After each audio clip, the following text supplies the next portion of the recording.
Good evening, my fellow intellectuals.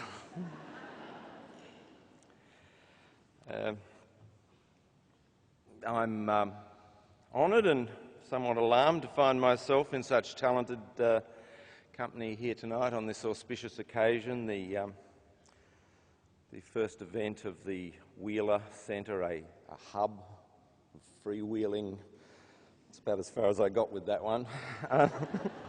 I do feel a bit under-credentialed here tonight with some of the other authors. David Malouf's got his own stamp, you know.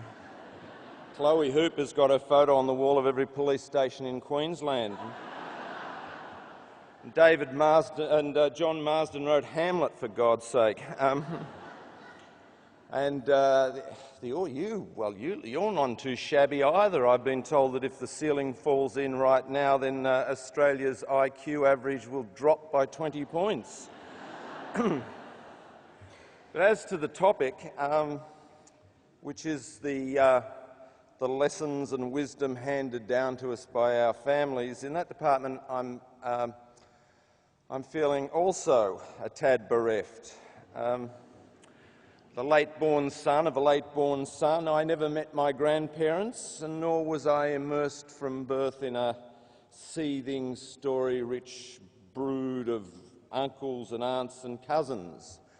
To this day, I remain ignorant of their wit and wisdom, assuming indeed that they had either.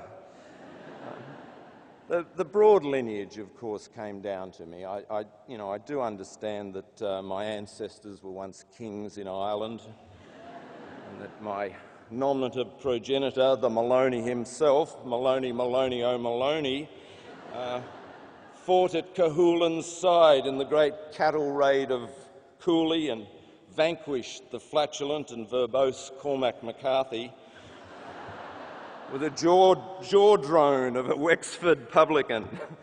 But beyond that, it was all speculation. And so, as children do, I began to believe that my true identity had been concealed from me.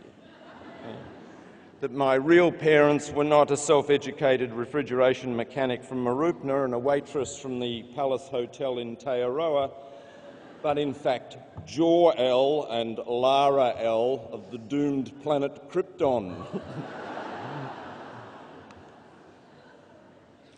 When that wouldn't wash, I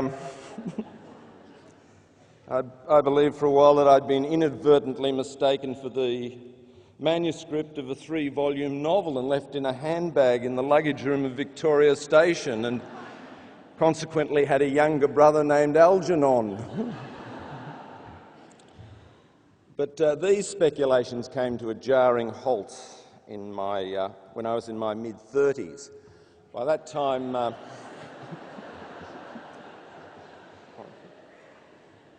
we have our dreams, we live in hope.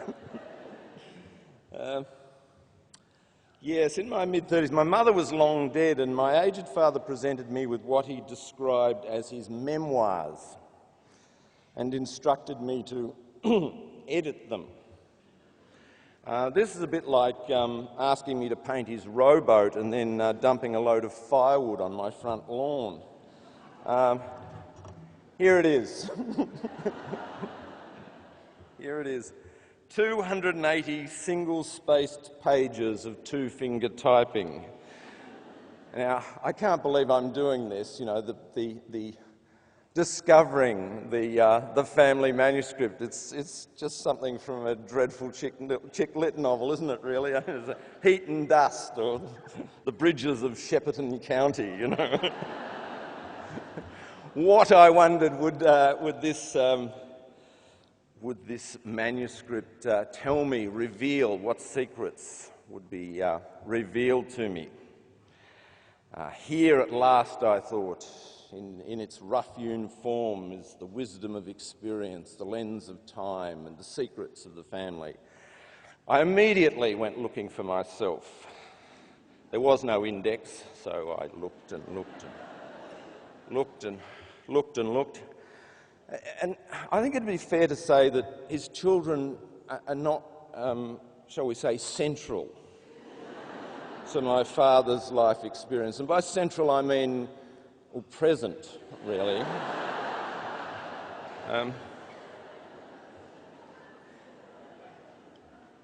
My older sisters are mentioned only briefly. I know that my father knew my older sister's names because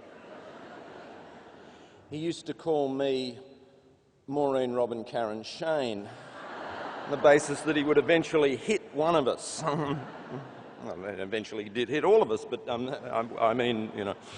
But, my older sisters are mentioned only briefly, by which I mean not at all.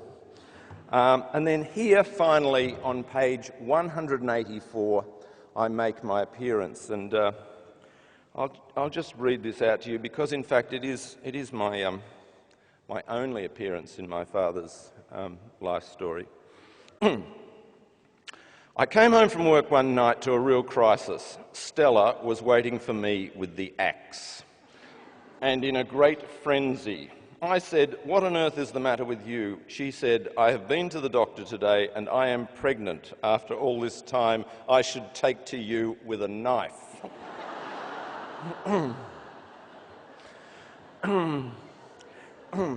Shane eventually came along. And as the delivery room was only about 100 yards from my office, Dr. Piercy came over and told me that I had a fine son. I asked, "Is he okay?" He said, "Well, he has one defect. He has 6 toes on one foot. But don't worry, we'll snip it off when we take the other bit off."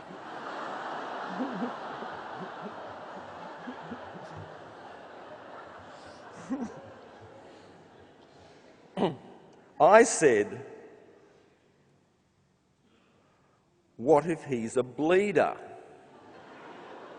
He laughed and said, "You have no worries, he's not a homophiliac."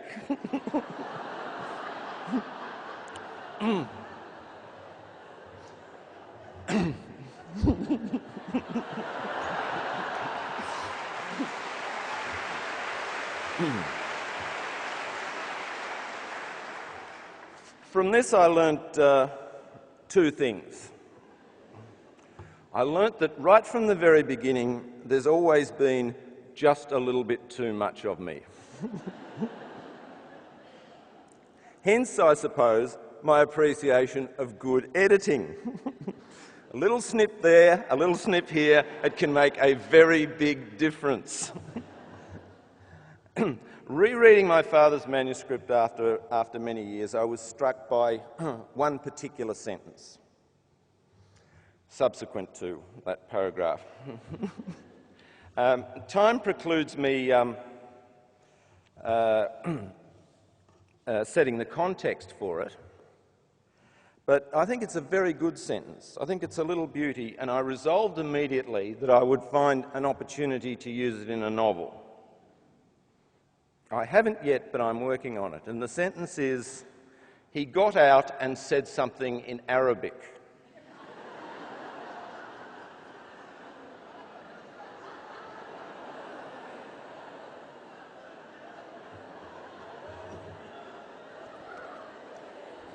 This is my patrimony.